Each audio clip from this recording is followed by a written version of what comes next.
بلکہ انہیں جیل میں ڈالے، اور اس شپ کو لانے والے پاکستانی کو، جسے اس کا نام تبدیل کر کے 2 نمبری کر کے لایا، اس کی تمام جائیداد ضبط کی جائے جناب۔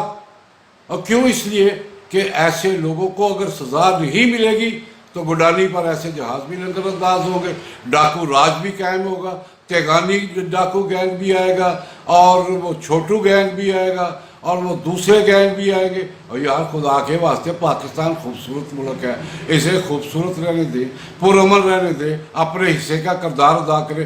میں نے اپنے حصے کا کردار بطور ایک اخباری رپورٹر کے کر دیا ہے، اب آپ کی مرضی ہے، آپ اسے سننے کے بعد اسے قومی مشن کے تحت وائرل کر دیں تاکہ بات ان سوئے ہوئے حکمرانوں تک پہنچے جناب، اور وہ دیکھیں کہ یہ ہمارے ساتھ کیا ظلم ہو رہا ہے۔ ہم تو پہلے شکار ہے کرونا کا، اور اس کے بعد ڈینگی کا بھی ماحول جو ہے اگلے مہینے سے شروع ہونے والا ہے۔